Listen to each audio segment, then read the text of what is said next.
Selamat pagi. Assalamualaikum warahmatullahi wabarakatuh. Bapak Ibu pemirsa YouTube, pagi ini kita berjumpa lagi dengan Profesor Ika Rohjatun Sastra Hidayat. Beliau adalah pembina Pusat Kajian Islam dan Sains Bima Sakti.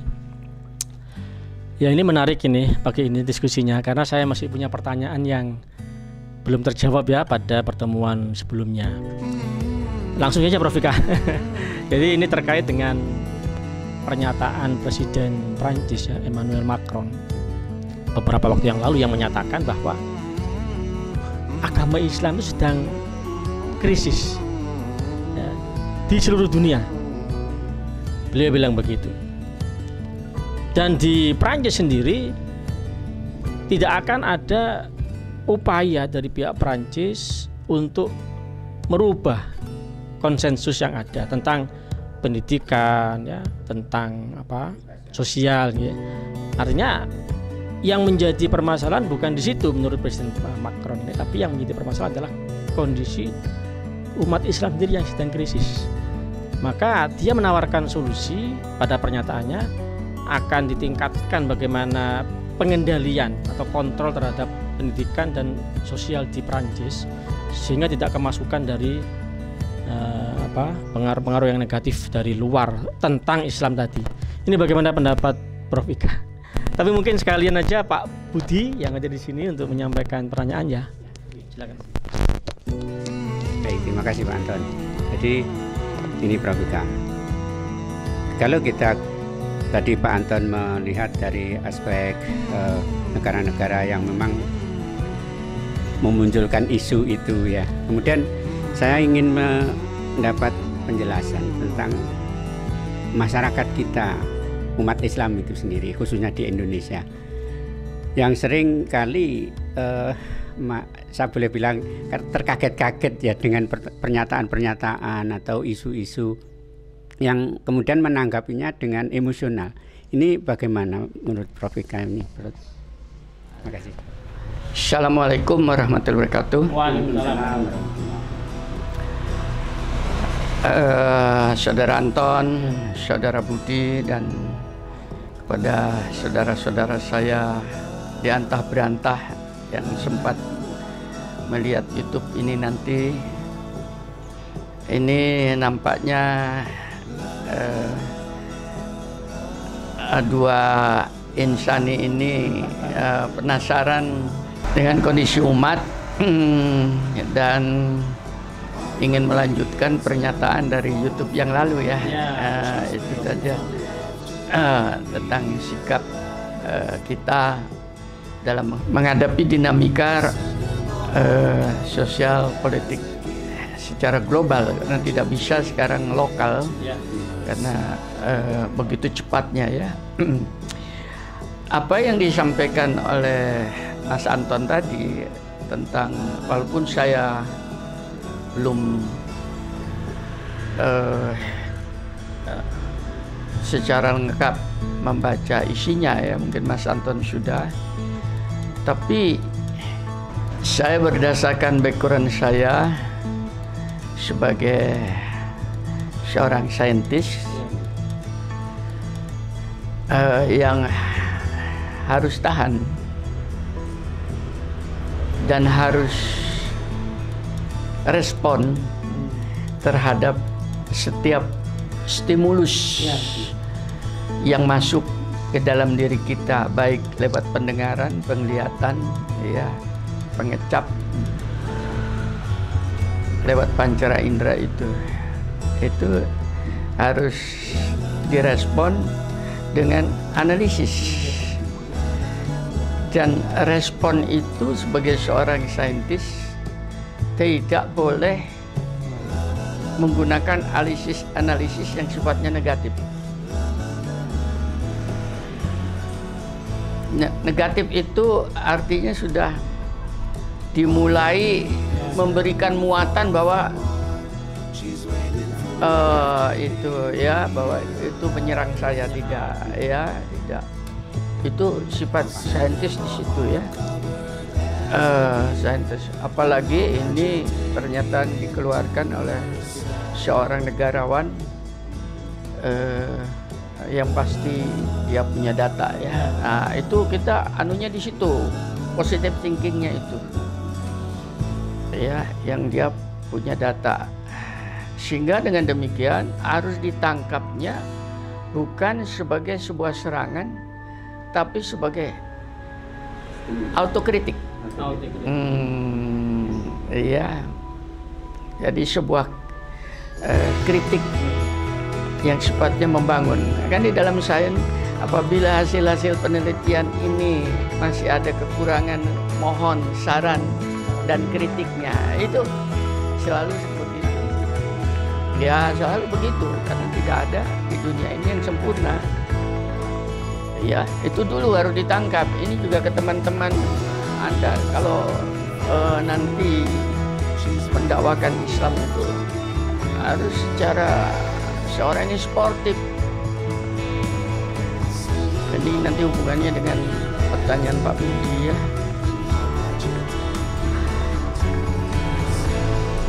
Jadi kalau saya ambil itu sebagai sebuah otokritik itu, maka analisisnya setelah kita dengarkan dari pernyataan singkat dari bacaan Mas Anton itu tadi,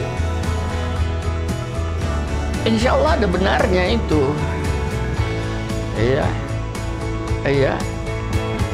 Mungkin hanya penempatan istilahnya. Yang mengalami krisis itu sebetulnya bukan Islamnya, akan tetapi umat Islam. Karena Islam itu sebuah konsep. Konsep itu belum menjadi realita kalau belum diwujudkan.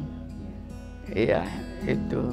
Tapi umat Islam yang sudah mengatakan mewujudkan tentang Islam itu tadi, bahwasanya mengalami krisis, saya melihatnya banyak betulnya. Itu yang dalam YouTube saya yang lalu sudah mengatakan banyak umat Islam itu belum Islami. Iya, karena konsep-konsep yang diambil daripada Quran yang menjadikan sebuah referensi hidup itu tidak secara utuh diimplementasikan. Itu yang menjadi masalah, dan sampai sekarang sehingga YouTube yang lalu juga bukan mustahil Al-Quran itu pada waktunya masuk museum. Iya, karena tidak pernah dihidupkan itu tadi. Nah, harusnya diarahkan ke sana. Nah, kalau ini menjadi sebuah kritik yang sifatnya itu membangun seperti itu, ya harus diterima. Bahkan sebetulnya untuk saya direspon dengan apa? Dengan pendekatan pada yang bersangkutan itu. Dialog harusnya negara-negara Islam, khususnya Indonesia yang mayoritas ini masyarakat Muslim, itu harusnya menjadi sebuah peluang, bukan menjadi ancaman. Iya, bukan menjadi ancaman. Kan di sana ada duta besar dari Indonesia, utus kelompok-kelompok. Kami mendengar Pak Presiden bahwa Anda seperti itu. Apa kira-kira yang bisa dibantu oleh Perancis untuk bangsa kami, khususnya umat Islam? Nah, kan peluang. Itu negara The Hub ya, harusnya kayak misalnya pendidikan. Oke, pendidikan, kerjasama dalam pendidikan, kebudayaan, oke, teknologi. Ini kan sebuah peluang supaya umat kami ini, khususnya umat Islam itu tidak hanya ada di dalam masjid atau di langgar, tapi mungkin di sana bisa membuat pesawat terbang seperti Pak Habibie, ya kan? Seperti itulah harusnya ke sana. Ya. Saya melihat Prancis itu dibandingkan negara-negara Eropa lain relatif terbuka sebetulnya. Makanya Pak Habibie dulu, Pak Habibie itu kenapa bersahabat dengan Presiden Perancis? Itu karena keterbukaannya itu tadi. Nah, itu harusnya ditangkap sebagai sebuah ajakan. Iya. Jadi kembali, kritik-kritik mereka itu sebetulnya ajakan. Ya, ajakan untuk menjadi lebih baik. Dasarnya kenapa? Karena mereka negara yang sudah established, sudah mapan dalam segala, tidak ingin struktur sosialnya itu rusak. Ya, kemapanan mereka itu hanya ada warga negaranya. Mungkin bukan serangan dari luar, tapi warga negaranya yang punya pendapat beda karena hasil pemahaman pendidikan yang berbeda. Bisa diikutin ini. Apalagi kalau ini kawasan dunia. Siapa sih orang yang sudah mapan kayak begitu mau perang? Tidak ada sebetulnya. Mereka tuh tahu, apalagi di Eropa. Bagaimana kasus Jerman, Perang Dunia I, Perang Dunia II, hancur mumur. Ya, tidak ingin terulang, pantas itu. Itu harus diterima itu. Pada istilah krisis itu sendiri, insya Allah ada benarnya. Kalau kita bisa menguraikan dan kita mau introspeksi, satu, krisis umat Islam itu atau negara-negara Muslim itu ekonomi. Indonesia utangnya berapa ribu triliun.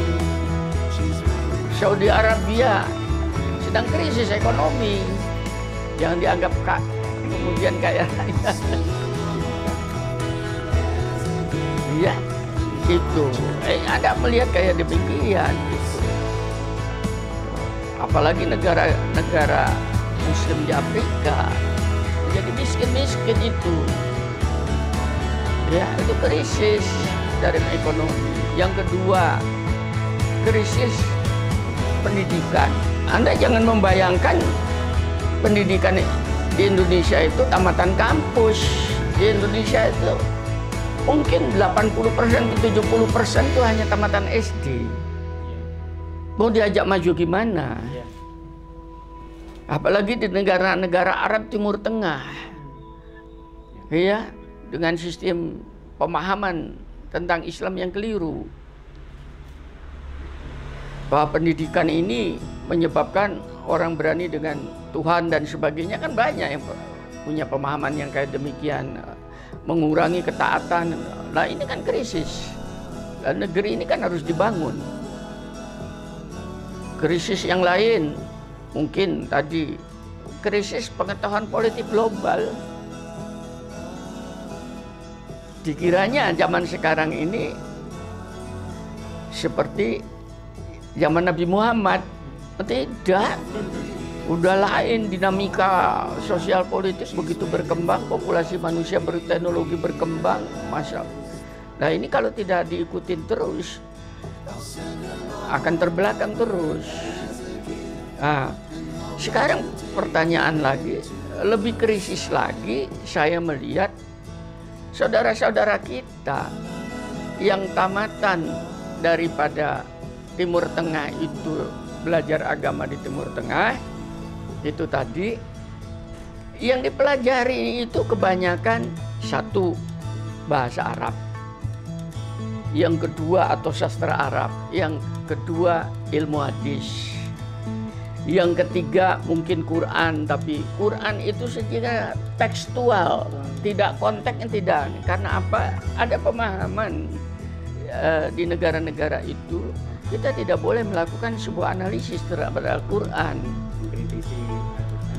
Mengkritisi Al-Quran itu tidak boleh dan sebagainya, karena itu banyak seperti itu. Saya mengatakan begini karena saya bergaul dengan mereka, gitu loh. Nah, mereka tuh pulang dari sana itu jadi ustadz-ustadz menyampaikan Islam. yang disampaikan tuh pasti muatan dari kampus-kampus itu, sok pasti. Karena di dalam kampus-kampus itu mereka sudah terdoktrin, termuatin dengan paham yang ada di situ. Makanya yang lalu saya mengatakan tuh, ketemu mahasiswa di Saudi Arabia itu, Anton kan, Pak Budi kan tahu, yang kemudian jadi semacam guidance untuk umroh kita. Dia di Medina kalau tidak salah ya. Waktu kita tanya dapat beasiswa dari Saudi Arabia untuk apa, setelah pulang dia harus mendakwakan Islam ke tempat-tempat yang sudah kamu di mana? Di Papua. Dia katakan di Papua. Saya tanya kepada dia, apa yang akan dikembangkan di Papua tentang Islam itu? Dengan masyarakatnya masih lebih terbelakang lagi dibandingkan di Jawa. Bingung dia, apa diajak ke masjid? Apa diajak berwudu? Apa diajar sholat dan sebagainya? Kalau yang tidak ikut kemudian diangkatkan kafir.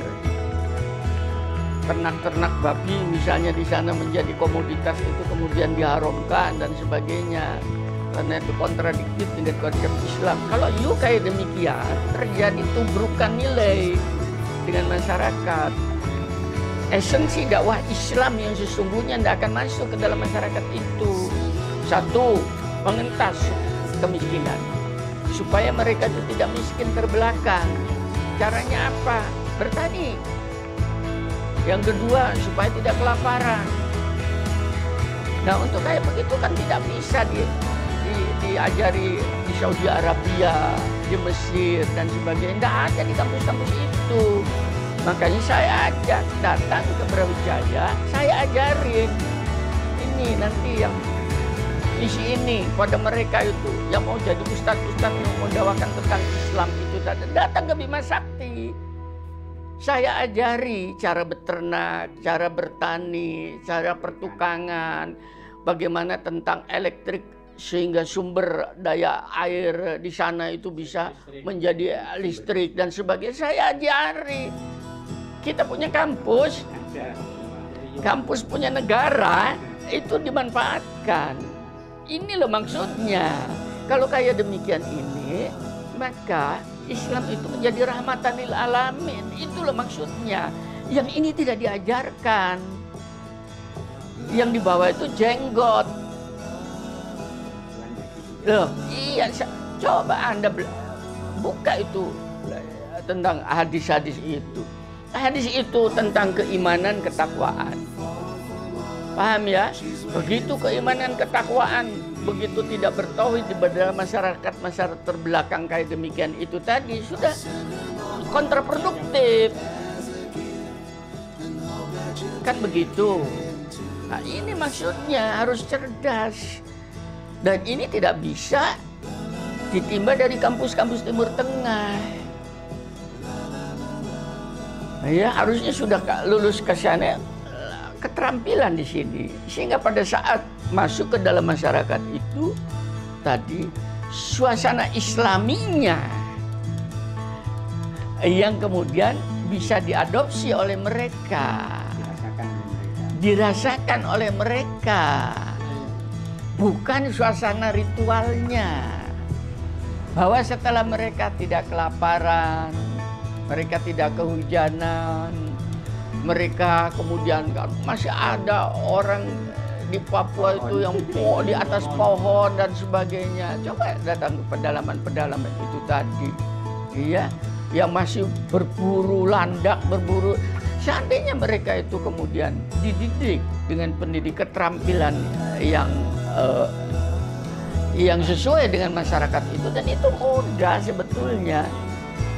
Itu Islam. Itu Islam. Kan rahmatan lil alamin, datangnya itu rahmatan lil alamin. Itu maksud saya. Harapan ini mungkin dari Presiden itu seperti itu. Sehingga pertanyaannya Pak Budi tadi, bagaimana sikap kita itu sudah terjawab. bukan di demo seperti itu, tapi didatangin, diajak dialog. Situ kan ada kedutaan besarnya, bukan kedutaan besarnya dilempari, tidak. Iya, ini masukan, kami ingin dialog, kami ingin diskusi dana. Maaf, sumber daya dana itu mereka tuh besar. Sekarang saya bandingkan orang-orang barat itu, begitu mereka sukses, coba dalam tanda petik bantuan sosialnya kan tinggi. Itu sekolah-sekolah perguruan tinggi, perguruan swasta di Amerika atau di Eropa, yang perguruan tinggi yang punya nama besar itu adalah milik swasta, milik yayasan, orang-orang yang the have. Sekarang kayak Bill Gates itu tadi, yang begitu kaya raya, berapa persen dikembalikan kepada masyarakat kan? Kalau bahasa kita kan namanya itu infak, ya. Nah, sekarang kalau kembalikan, loh ini infaknya orang Islam itu apa? Mungkin dari paparan tadi, mohon maaf ini saya langsung tanya ini. Artinya umat Islam ini harus bisa introspeksi diri ya. Ini yang pertama. Yang kedua kan juga kita harus bisa mengikuti perkembangan zaman, teknologi, ya, pendidikan yang baik bagaimana.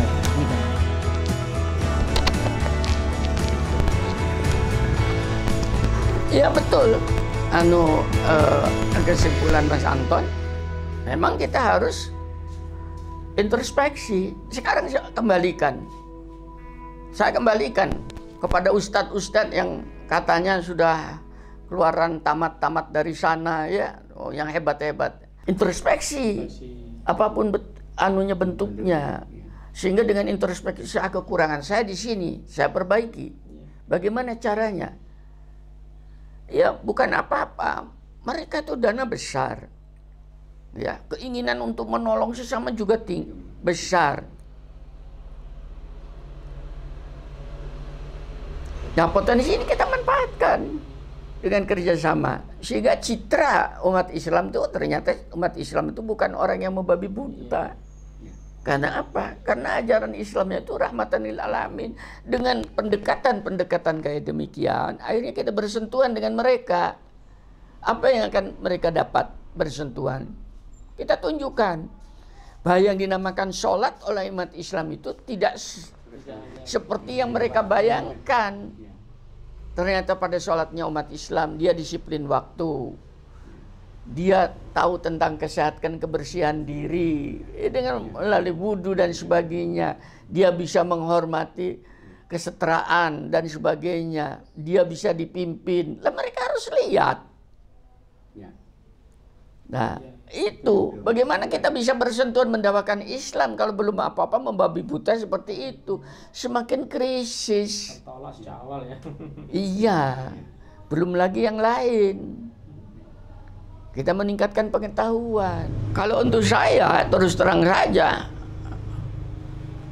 presiden-presiden negara-negara kayak mengatakan kayak demikian, itu menjadi daya tarik untuk saya untuk melakukan semakin mendekat. Karena pada dasarnya pada saat dia ngomong begitu, dia tuh sudah tertarik. Sudah memberikan perhatian. Alhamdulillah. Tinggal kita ngisinya. Saya ngomong begini karena saya bergaul dengan mereka. Satu contoh saya. Satu contoh.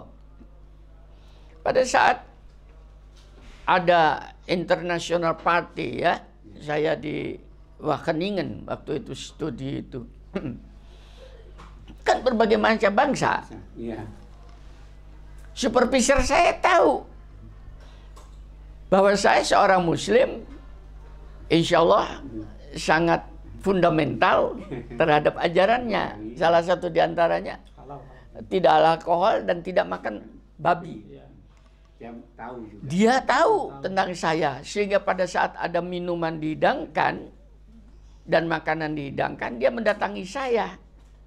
Iya, Dia ngatakan, yang ini jangan kamu minum, yang ini soft drink silakan, yang ini pork, yang sini beef silakan. Loh, coba sampai apa bukan?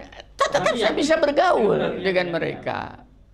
Dalam sisi itu, ilmunya yang dia punya dikeluarkan semua pada saya tentang riset. Kenapa? Ini peluang sebetulnya untuk umat Islam untuk mengambil alih sungguhan teknologi, ilmu pengetahuan iptek itu yang dulu dipunyai oleh Timur Tengah, yaitu Islam.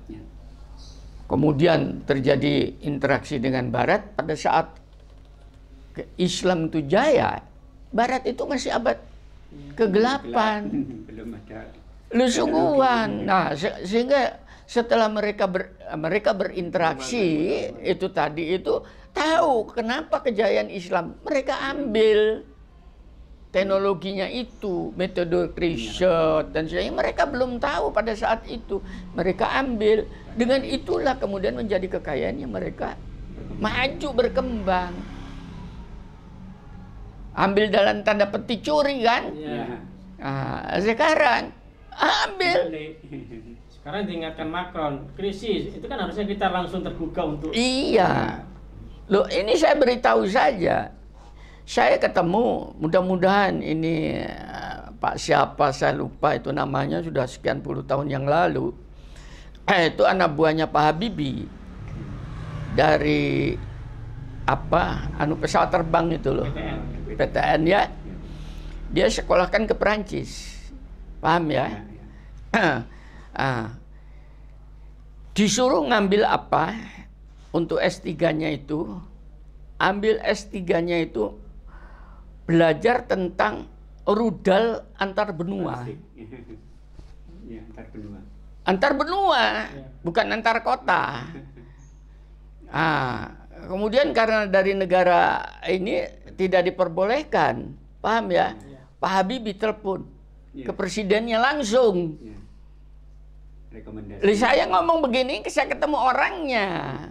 Ini ketemu presidennya nelpon, ini anak buah saya, tolong diajari. Akhirnya diterima untuk antar berdua. Jadi begitu dia selesai S3-nya itu, kenapa? Di sini jatuh pemerintahan Soeharto, paham ya? Habibie juga kemudian jatuh dan sebagainya, sehingga tidak bisa meneruskan proyek. Kemana dia lari? Ke Malaysia. Dipelihara. Mudah-mudahan di Malaysia diambil. Lagi sebuah teknologi yang harus diambil. Loh, umat itu yang bawa ke sana, ngapain terus demo kepanasan dan sebagainya itu nanti karena kayak demikian ini akhirnya jadi bulan-bulanan orang yang tidak bertanggung jawab. Kita tuh ke sana harusnya. Iya. Cerdas. Ini Pak Ika ngomong seakan-akan Pak Ika tidak membela Islam. Membela Islam itu bukan demo di tengah jalan dengan teriak-teriak.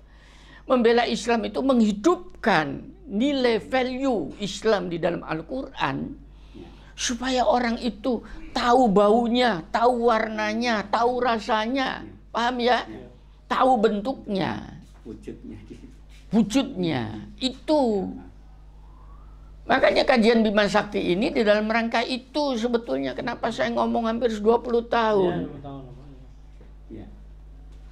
Sebagai sebuah bukti, ini tantangan nanti kepada siapa Anda yang mendengar ini tadi. Apa Pak Ika ini hanya ngomong tok? Enggak, saya ingin saya buktikan. Ya. Nanti lewat YouTube ini, siapapun Anda yang mendengar ini. Ya. Pak Ika apakah bisa membangun sebuah generasi yang kemudian iman, ketakwaan dan sebagainya? Saya insya Allah saya bisa membuat sebuah lembaga pendidikan yang iptek dan imtaknya jalan dua-duanya, dan keluaran dari Bima Sakti ini nanti insya Allah mereka tidak perlu bantuan orang karena mereka justru ingin membantu orang, insya Allah. Hanya sekarang saya nantang kepada kalian ini, khususnya mereka kaum the have, ya, supaya Anda tidak ditanyakan nanti di akhirat tentang itu. Mana? Dan kalian orang Muslim, mana daya bantu Anda untuk membela Islamnya itu? Di sana sebetulnya menghidupkan. Menghidupkan, dihidupkan. Ya, karena banyak sekali dalam Al-Quran itu yang belum diangkat untuk dihidupkan. Nah, harusnya di sana. Pak Ika ngomong kayak demikian itu karena saya seorang peneliti. Puluhan tahun meneliti. Saya seorang penceramah. Sekaligus saya seorang penulis dan sebagainya. Insya Allah manfaatkan di dalam sisa umur saya. Mari bersama-sama. Saya bikinkan itu lembaga pendidikan yang insya Allah belum ada di Timur Tengah, nggak ada. Justru ularnya dari Indonesia. Nah, harusnya di sana. Ini insya Allah yang dimaksud tadi itu tadi. Kalau ini yang diangkat, mereka aware, welcome. Saya melihat waktu di Prancis itu diberikan oleh guide itu ditunjukkan bahwa ada rumah-rumah kumuh di Prancis itu dari Afrika, orang-orang imigran.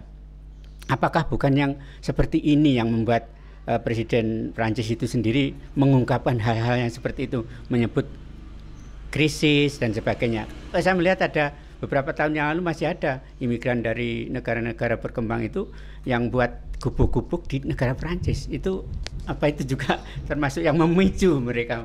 Iya betul. Pertanyaan Pak Budi, di antara pencakar langit megahnya dan sebagainya itu bukan hanya di Perancis, di Jakarta juga banyak. Itu menjadi anu dunia, ya menjadi warna dunia.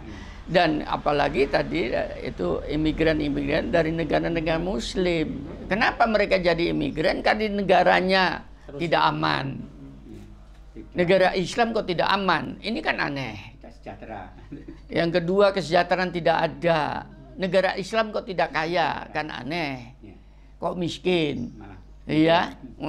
Kesehatan tidak terjamin. Negara seorang Muslim kok sakit-sakitan? Kok aneh? Kan itu yang jadi cerminan kesejahteraan. Pendidikan apalagi terbelakang. Itu keprihatinan. Bukan hanya Presiden Perancis, saya pun prihatin seperti itu. Melihat saudara-saudara saya hanya la haula wala quwata illa billah, apa daya saya. Ya, insya Allah dari konsep pendidikan saya punya Anton, punya Pak Budi, ada kampus dan tidak ada masalah. Sumber daya untuk mendidik tidak ada masalah. Tapi dari segi finansial, ekonomi dan sebagainya itu perlu menjadi masalah. Mungkin perizinan dan sebagainya di Indonesia welcome. Negara ini negara terbuka yang sangat menghargai tentang pendidikan. Mari berbondong-bondong seperti itu. Nah, terus terang aja saya koreksi sangat mendalam tentang pendidikan keagamaan yang ada di negara-negara Muslim dan tentu di Indonesia itu tadi, ya hanya terpacu kepada apa yang saya sebutkan di awal itu tadi. Bahkan di YouTube yang lalu saya pernah mengatakan, saya sebagai ketua BP3 di Sanawiyah hampir 10 tahun. Diskusi dengan seorang guru.